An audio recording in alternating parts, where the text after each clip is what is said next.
Segundo livro de Samuel, capítulo 13. Depois de algum tempo, Amnon, filho de Davi, apaixonou-se por Tamar. Ela era muito bonita e era irmã de Absalão, outro filho de Davi. Amnon ficou angustiado a ponto de adoecer por causa de sua meio-irmã Tamar, pois ela era virgem, e parecia-lhe impossível aproximar-se dela. Amnon tinha um amigo muito astuto chamado Jonadab, filho de Simeia, irmão de Davi. Ele perguntou a Amnon, filho do rei, por que todo dia você está abatido? Quer me contar o que se passa? Amnon lhe disse, estou apaixonado por Tamar, irmã de meu irmão Absalão. Então disse Jonadab, vá para a cama e finja estar doente. Quando seu pai vier visitá-lo, diga-lhe, permite que minha irmã Tamar venha dar-me de comer. Gostaria que ela preparasse a comida aqui mesmo e me servisse. Assim poderei vê-la.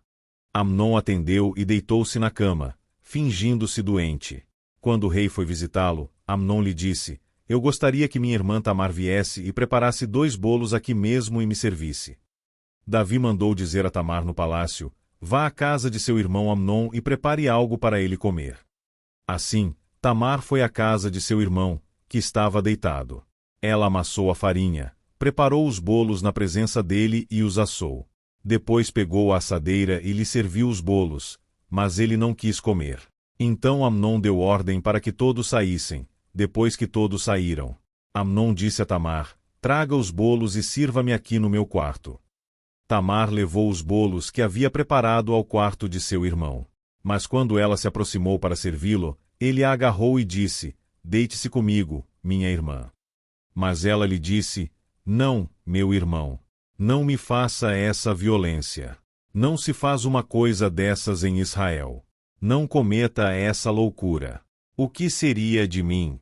Como eu poderia livrar-me da minha desonra? E o que seria de você? Você cairia em desgraça em Israel. Fale com o rei, ele deixará que eu me case com você. Mas Amnon não quis ouvir e, sendo mais forte que ela, violentou-a. Logo depois Amnon sentiu uma forte aversão por ela, mais forte que a paixão que sentirá. E disse a ela, levante-se e saia. Mas ela lhe disse, não, meu irmão, mandar-me embora seria pior do que o mal que você já me fez. Ele, porém, não quis ouvi-la. E chamando seu servo, disse-lhe, ponha esta mulher para fora daqui e tranque a porta. Então o servo a pôs para fora e trancou a porta. Ela estava vestindo uma túnica longa, pois esse era o tipo de roupa que as filhas virgens do rei usavam desde a puberdade.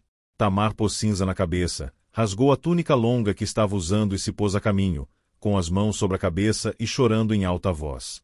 Absalão, seu irmão, lhe perguntou, seu irmão, Amnon, lhe fez algum mal? Agora, acalme-se, minha irmã, ele é seu irmão. Não se deixe dominar pela angústia. E Tamar, muito triste, ficou na casa de seu irmão Absalão. Ao saber de tudo isso, o rei Davi ficou furioso. E Absalão não falou nada com Amnon, nem bem, nem mal, embora o odiasse por ter violentado sua irmã Tamar. 2 anos depois, quando os tosqueadores de ovelhas de Absalão estavam em Baal-Razor, perto da fronteira de Efraim, Absalão convidou todos os filhos do rei para se reunirem com ele. Absalão foi ao rei e lhe disse, eu, teu servo, estou tosqueando as ovelhas e gostaria que o rei e os seus conselheiros estivessem comigo. Respondeu o rei, não, meu filho. Não iremos todos, pois isso seria um peso para você. Embora Absalão insistisse, ele se recusou a ir, mas o abençoou. Então Absalão lhe disse, se não queres ir, permite, por favor, que o meu irmão Amnon vá conosco. O rei perguntou, mas, por que ele iria com você? Mas Absalão insistiu tanto que o rei acabou deixando que Amnon e os seus outros filhos fossem com ele. Absalão ordenou aos seus homens, ouçam, quando Amnon estiver embriagado de vinho e eu disser, matem Amnon, vocês o matarão. Não tenham medo, eu assumo a responsabilidade. Sejam fortes e corajosos. Assim os homens de Absalão mataram Amnon, obedecendo às suas ordens. Então todos os filhos do rei montaram em suas mulas e fugiram. Estando eles ainda a caminho, chegou a seguinte notícia ao rei, Absalão matou todos os teus filhos, nenhum deles escapou. O rei levantou-se, rasgou as suas vestes, prostrou-se, e todos os conselheiros que estavam com ele também rasgaram as vestes. Mas Jonadab, filho de Simeia, irmão de Davi, disse: Não pense o meu senhor que mataram todos os teus filhos. Somente Amnon foi morto. Essa era a intenção de Absalão desde o dia em que Amnon violentou Tamar, irmã dele. O rei, meu senhor, não deve acreditar que todos os seus filhos estão mortos. Apenas Amnon morreu. Enquanto isso, Absalão fugiu. Nesse meio tempo o sentinela viu muita gente que vinha pela estrada de Oronaim, descendo pela encosta da colina, e disse ao rei: Vejo homens vindo pela estrada de Oronaim, na encosta da colina. E Jonadab disse ao rei: São os filhos do rei. Aconteceu como o teu servo disse. Acabando de falar, os filhos do rei chegaram, chorando em alta voz. Também o rei e todos os seus conselheiros choraram muito. Absalão fugiu para o território de Talmai, filho de Amiúde, rei de Gesur. E o rei Davi pranteava por seu filho todos os dias. Depois que Absalão fugiu para Gesur, e lá permaneceu 3 anos. A ira do rei contra Absalão cessou, pois ele se sentia consolado da morte de Amnon. Segundo livro de Samuel, capítulo 14. Joabe, filho de Zeruia, percebeu que o rei estava com saudade de Absalão. Então mandou buscar uma mulher astuta em Tecoa, e lhe disse: Finja que está de luto, vista-se de preto e não se perfume. Haja como uma mulher que há algum tempo está de luto. Vá dizer ao rei estas palavras, e a instruiu sobre o que ela deveria dizer. Quando a mulher apresentou-se ao rei, prostrou-se, rosto em terra, em sinal de respeito, e lhe disse: Ajuda-me, ó rei. Qual é o seu problema? Perguntou-lhe o rei, e ela respondeu: Sou viúva, meu marido morreu, deixando-me com 2 filhos. Eles brigaram no campo e, não havendo ninguém para separá-los, um acabou matando o outro. Agora, todo o clã levantou-se contra tua serva, exigindo: Entregue o assassino, para que o matemos pela vida do irmão, e nos livremos também do herdeiro. Assim eles querem apagar a última centelha que me restou, deixando meu marido sem nome nem descendência na face da terra. O rei disse à mulher: Vá para casa. Eu mandarei que cuidem do seu caso. Mas a mulher de Tecoa lhe disse: Ó rei, meu senhor, é sobre mim e sobre a família de meu pai que pesará a iniquidade, não pesa culpa sobre o rei e sobre o seu trono. O rei respondeu: Se alguém ameaçá-la, traga-o a mim, e ele não mais a incomodará.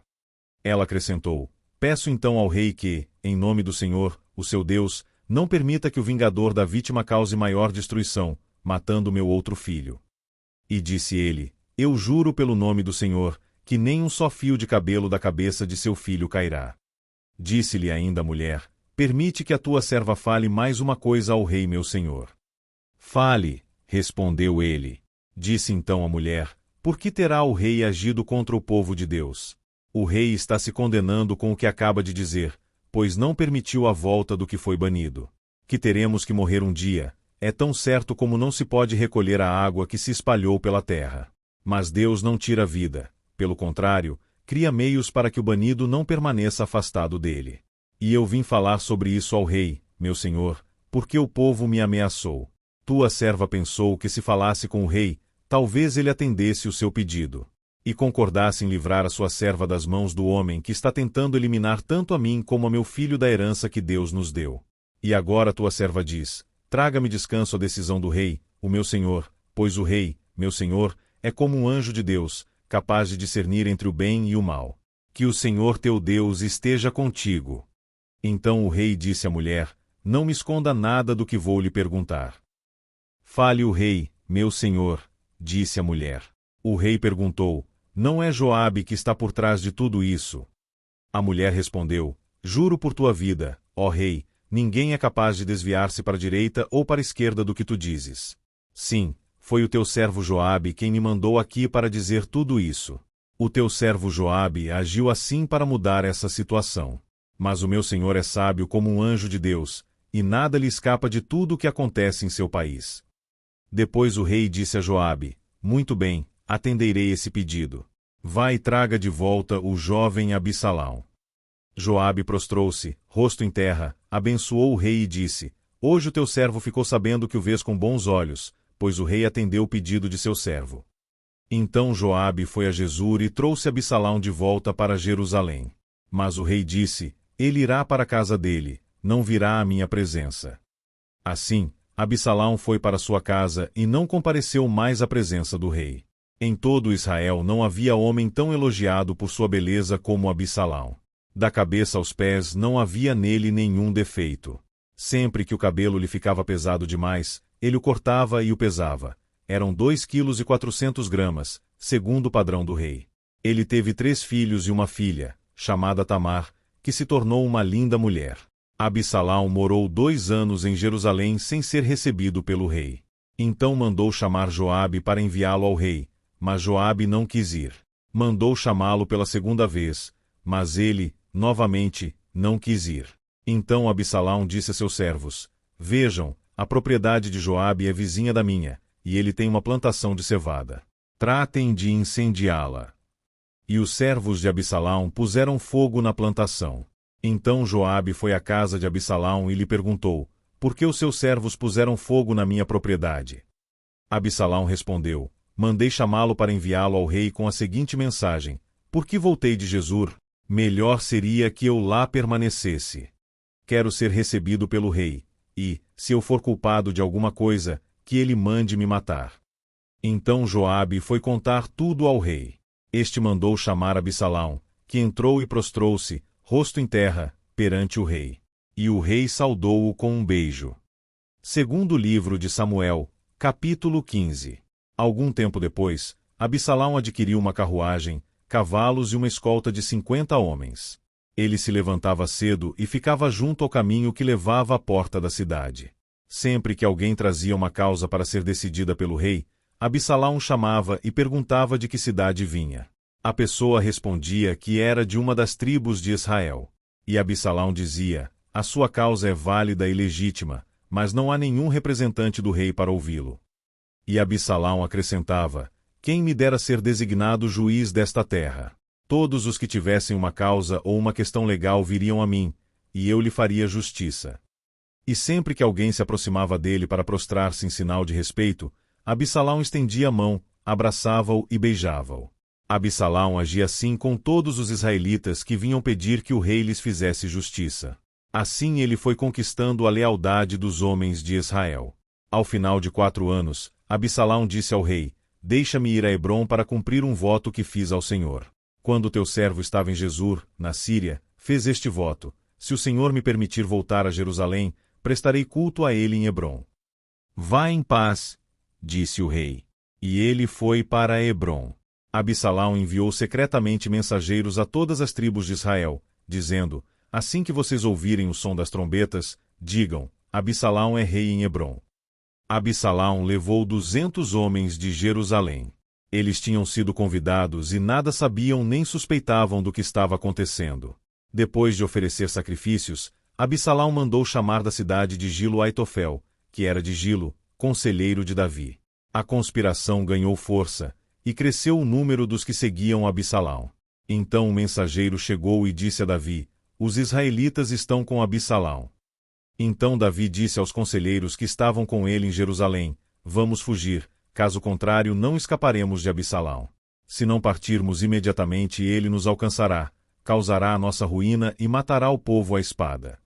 Os conselheiros do rei lhe responderam: teus servos estão dispostos a fazer tudo o que o rei, nosso senhor, decidir.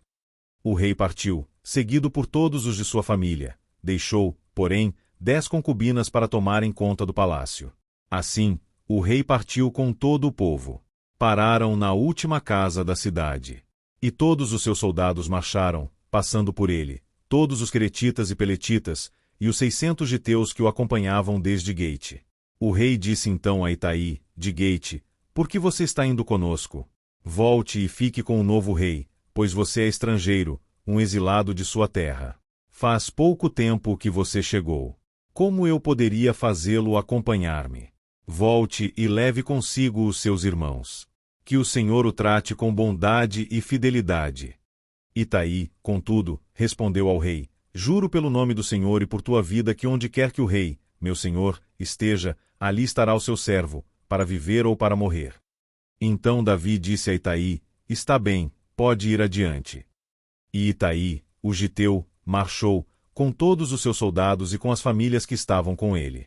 Todo o povo do lugar chorava em alta voz enquanto o exército passava.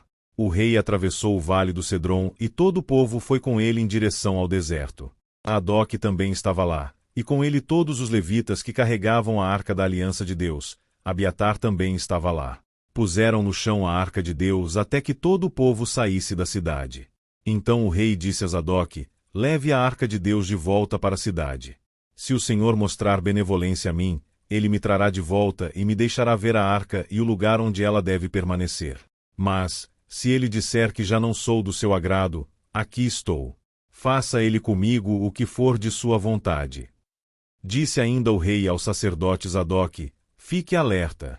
Volte em paz para a cidade, você, Aimaas, seu filho, e Jonatas, filho de Abiatar. Junto às torrentes do deserto ficarei esperando notícias de vocês. Então Zadok e Abiatar levaram a arca de Deus de volta para Jerusalém, e lá permaneceram. Davi, porém, continuou subindo o Monte das Oliveiras, caminhando e chorando, e com a cabeça coberta e os pés descalços. E todos os que iam com ele também tinham a cabeça coberta e subiam chorando. Quando informaram a Davi que Aitofel era um dos conspiradores que apoiavam Absalão, Davi orou: ó Senhor, transforma em loucura os conselhos de Aitofel. Quando Davi chegou ao alto do monte, ao lugar onde o povo costumava adorar a Deus, veio ao seu encontro o arquita Uzai, com a roupa rasgada e com terra sobre a cabeça. E Davi lhe disse: não adianta você vir comigo. Mas se voltar à cidade, poderá dizer a Absalão: estarei a teu serviço, ó rei. No passado estive a serviço de teu pai, mas agora estarei a teu serviço. Assim você me ajudará, frustrando o conselho de Aitofel. Os sacerdotes Zadok e Abiatar estarão lá com você. Informe-os do que você souber no palácio. Também estão lá os 2 filhos deles, Aimaas e Jonatas. Por meio deles me informe de tudo o que você ouvir. Então Uzai, amigo de Davi, chegou a Jerusalém quando Absalão estava entrando na cidade.